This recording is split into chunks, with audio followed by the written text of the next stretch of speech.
16 मई 1991 गोवा के वर्का विलेज के लोग अपना काम कर रहे थे।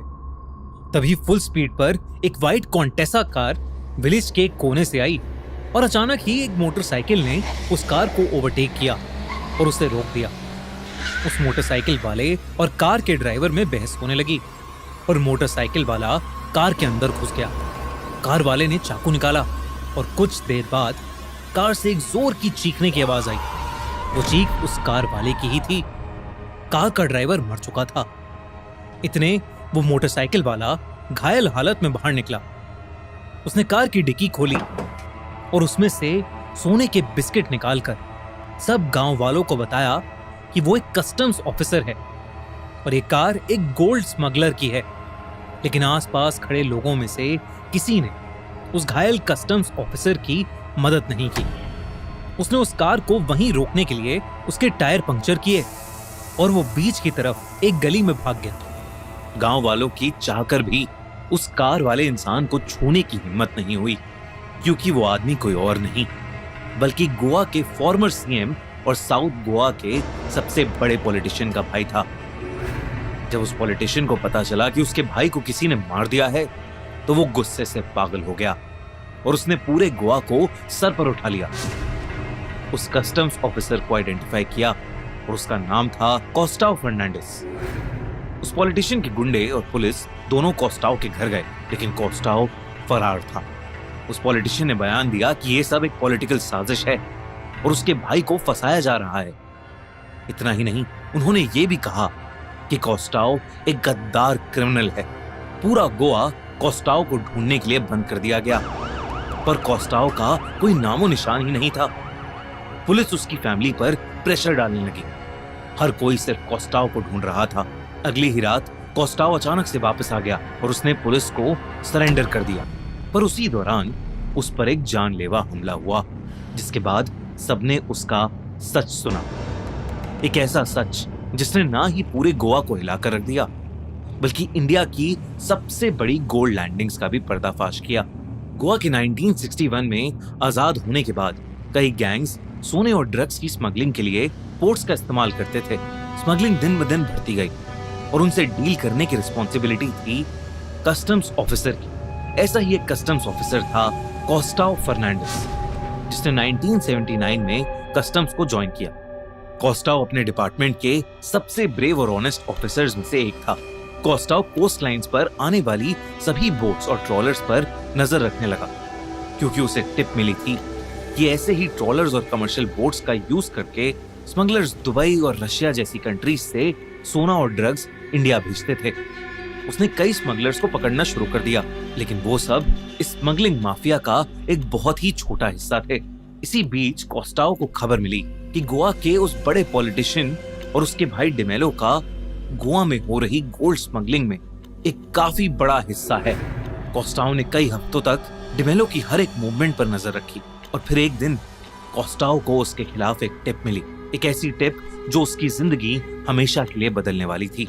उसे पता चला कि उसी साल 1991 मई में डिमेलो एक ट्रॉलर के जरिए हिंदुस्तान के इतिहास की सबसे बड़ी गोल्ड लैंडिंग्स को अंजाम देने वाला था, जिसमें करीब 1500 किलो सोना था, जिसकी कीमत आज के दिन में करीब 1500 करोड़ होती।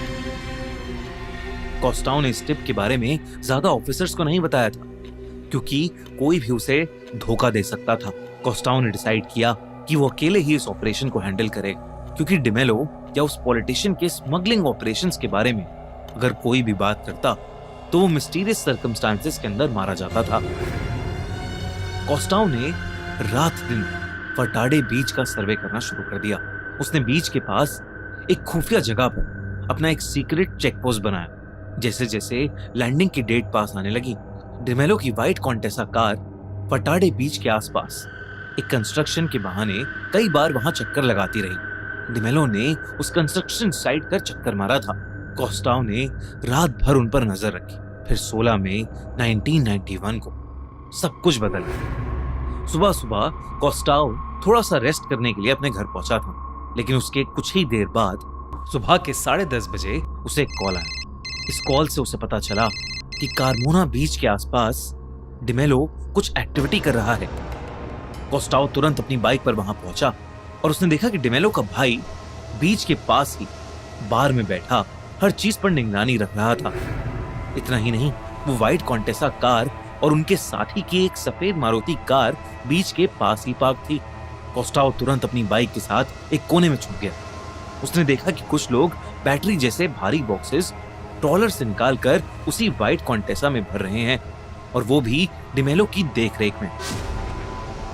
सारे बैटरी बॉक्सेस कॉन्टेसा में भरकर डिमेलो उसमें बैठा और वर्का विलेज की तरफ निकल गया। कोस्टाओ बिना रुके उस कॉन्टेसा का पीछा करता रहा। उस व्हाइट कॉन्टेसा ने कोस्टाओ से बचने की कोशिश की, लेकिन वर्का विलेज से निकलने से पहले ही कोस्टाओ ने उसको ओवरटेक किया और उस व्हाइट कॉन्टेसा कार को रोक दिया। लेकिन डिमेलो ने उसकी बाइक को सड़क पर कोस्टाओ के साथ रगड़ दिया, जिसकी वजह से कोस्टाओ घायल हो गया। लेकिन घायल हालत में भी कोस्टाओ गाड़ी की खिड़की से अंदर घुस गया और डिमेलो को पकड़कर उसे सरेंडर करने को कहा। डिमेलो ने जवाब में एक बहुत बड़ा चाकू निकाल लिया और वो कोस्टाओ पर अटैक करने लगा। कोस्टाओ ने अपने बचाव में उसका हाथ पकड़ा और उस चाकू को छीनने की कोशिश की, लेकिन इसी बीच वो चाकू डिमेलो को लग गया और डिमेलो की जान चली गई।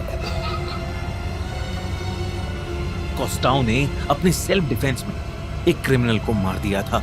कोस्टाओ कार से बाहर निकला और गाड़ी की डिक्की से उन बैटरी बॉक्सेस से सोना निकालते हुए उसने आसपास के लोगों से मदद मांगी। लेकिन जब उसने देखा कि कोई उसकी मदद नहीं कर रहा है, तो वो अपनी सेफ्टी के लिए वहां से फरार हो गया और उसने सरेंडर करने से पहले पूरा दिन और रात गोवा के एक वीराने जंगल में बिताया। कोस्टाओ के सीनियर दयाशंकर और बाकी काफी सारे कस्टम ऑफिशियल्स को कोस्टाओ पर विश्वास था, क्योंकि कोस्टाओ के बयान के साथ 3 वर्का विलेज के विटनेस के बयान भी सामने आए, जिनके अकॉर्डिंग डिमेलो की मौत के बाद उसका पॉलिटिशियन भाई वर्का पहुंचा और उसने अपने साथियों के साथ सोने को ठिकाने लगाया। लेकिन उस पॉलिटिशियन के प्रेशर के नीचे काम करती हुई सीबीआई और पुलिस का कुछ और ही मानना था। उनके हिसाब से कुछ विटनेसेस ने बयान दिया है कि डिमेलो की मौत के बाद उसके सारे भाई वहां आए थे, लेकिन कार में ना ही उन्हें कोई सोना मिला और ना ही कोस्टाओ ने डिक्की से सोना निकालते हुए किसी से मदद मांगी थी। उस पॉलिटिशियन ने कहा कि उनके परिवार में से कोई भी स्मगलिंग का हिस्सा नहीं था और कोस्टाओ ने डिमेलो से बदला लेने के लिए उसे मारा था। सीबीआई ने कोस्टाओ के अगेंस्ट मर्डर चार्जेस फाइल किए। कोर्ट ने उसे दोषी ठहराया। इन सब के बीच कोस्टाओ और उसके परिवार को ढेर सारे डेथ थ्रेट्स आने लगे। उन पर कई जानलेवा हमले भी हुए, पर कोस्टाओ ने लड़ना नहीं छोड़ा। लेकिन कुछ महीनों में स्मगलिंग में इन्वॉल्व सारी व्हीकल्स को पुलिस ने ढूंढ लिया, जो लुइस बार के ओनर के बयान के साथ कोस्टाओ की थ्योरी से मैच कर रहा था। 1994 में कोर्ट ने कोस्टाओ के अगेंस्ट सारे चार्जेस ड्रॉप किए, लेकिन इसके बाद भी कोस्टाओ को मौत की धमकियां आना बंद नहीं हुई और इसीलिए वो अपने परिवार के साथ गोवा से शिफ्ट हो गया। 1996 में कोस्टाओ को अपनी ब्रेवरी के लिए प्रेसिडेंट्स मेडल मिला, लेकिन उस दिन के बाद से कोस्टाओ ने अपनी फैमिली के लिए हमेशा एक लो प्रोफाइल मेंटेन किया। कोस्टाओ आज भी गोवा जाते हैं तो लोग उन्हें उनकी बहादुरी के लिए पहचानते हैं। कोस्टाओ और उनकी बहादुरी की कहानी पूरे कस्टम्स डिपार्टमेंट और गोवा में आज भी फेमस है। अगर आपको कोस्टाओ